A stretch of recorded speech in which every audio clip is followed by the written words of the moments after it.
সূরা ফাতিহা হলো আল্লাহ তাআলার সাথে একটি কথোপকথন। সূরা ফাতিহাতে আমরা বলি, ইহদিনাস সিরাতাল মুস্তাকিম, আমাদের সরল পথ দেখিয়ে দিন। এবং সূরা ফাতিহার পরে আমরা পবিত্র কোরআনে সূরা বাকারা পাই, যার শুরুতে আল্লাহ তাআলা বলেন, যালিকাল কিতাবু লা রাইবা ফীহি হুদাল লিল মুত্তাকিন। এটা আল্লাহর কিতাব, এর মধ্যে কোনো সন্দেহ নেই, এটি হিদায়াত সেই মুত্তাকিদের জন্য। অর্থাৎ সূরা ফাতিহাতে আমরা আল্লাহর কাছে হিদায়াত চাচ্ছি এবং এর পরপরই আল্লাহ তাআলা বলছেন এটা হচ্ছে মুত্তাকিদের জন্য হিদায়াত। অতএব বলা চলে সূরা ফাতিহা হচ্ছে আল্লাহর কাছে আমাদের প্রার্থনা এবং বাকি কোরআন যেন আল্লাহর তরফ থেকে সেই প্রার্থনারই একটি উত্তর। এই কারণেই আমরা যখন নামাজে দাঁড়াই, প্রথম 2 রাকাতে আমরা সূরা ফাতিহার সাথে আরেকটি সূরা মিলিয়ে পড়ি। সূরা ফাতিহার সাথে যেই সূরাই আমরা মিলাই না কেন, আমাদের নামাজ তখন এক পবিত্র কথোপকথনে পরিণত হয়, যেখানে আমরা সূরা ফাতিহা পাঠের মাধ্যমে আল্লাহর কাছে হিদায়াত চাচ্ছি এবং এরপর কোরআনের অন্য যে কোনো অংশ পাঠ করার মাধ্যমে আল্লাহর তরফ থেকে সেই চাওয়ার উত্তর পাচ্ছি। মনে করুন আপনি সূরা ফাতিহার পরে সূরা ইখলাস পড়লেন। বিসমিল্লাহির রহমানির রহিম, কুল হুয়াল্লাহু আহাদ আল্লাহুস সামাদ লাম ইয়ালিদ ওয়া লাম ইউলাদ ওয়া লাম ইয়াকুল লাহু কুফুওয়ান আহাদ। সেই ক্ষেত্রে সেই রাকাতে আপনি আল্লাহর কাছে হেদায়েত চাইলেন এবং আল্লাহ আপনাকে তার নিজের পরিচয় দেওয়ার মাধ্যমে আপনাকে হেদায়েত দিলেন।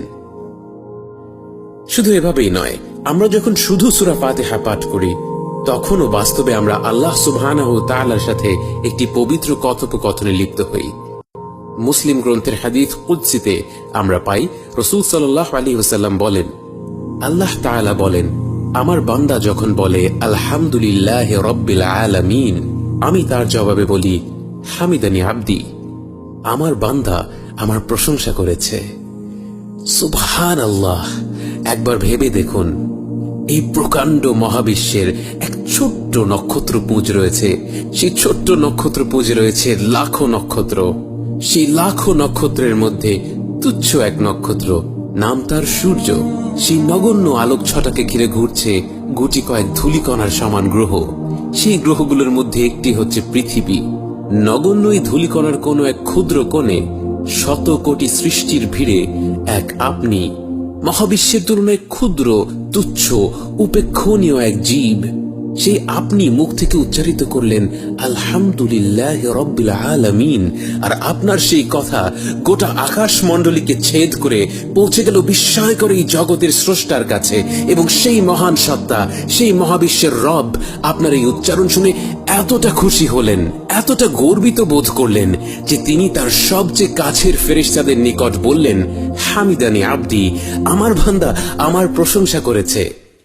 পৃথিবীতে এমন কোন পিতামাতা নেই যারা তাদের সন্তানকে নিয়ে এতটা গর্ববোধ করতে পারবে, এতটা আনন্দ বোধ করতে পারবে। সে সন্তান তাদের জন্য তার জীবনটাও দিয়ে দিক না কেন, এমন কোনো বাবা মা নেই যারা তাদের সন্তানের কাজে এতটা খুশি হতে পারবে, যতটা আনন্দবোধ, যতটা গর্ববোধ আমার আপনার রব আমাদের নিয়ে করেন যখন আমরা বলি আলহামদুলিল্লাহি রাব্বিল আলামিন।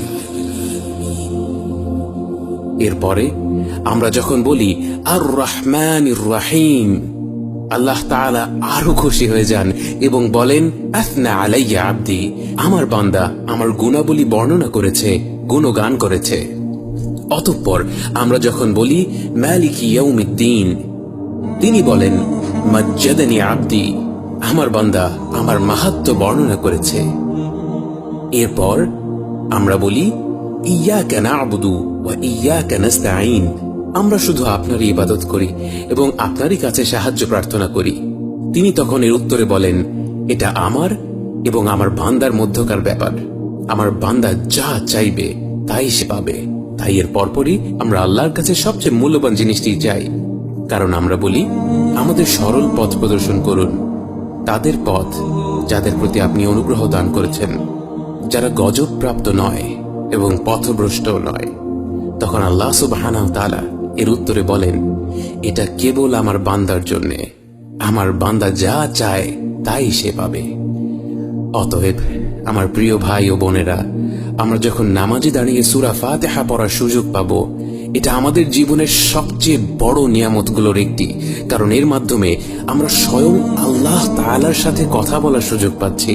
আমাদের প্রতিটি আয়াত পাঠ করার পর তিনি এর জবাব দেন। তিনি ব্যক্তিগতভাবে আমার আপনার কথা গর্বের সাথে, আনন্দের সাথে তার সবচেয়ে নিকটের বান্দাদের কাছে উল্লেখ করেন।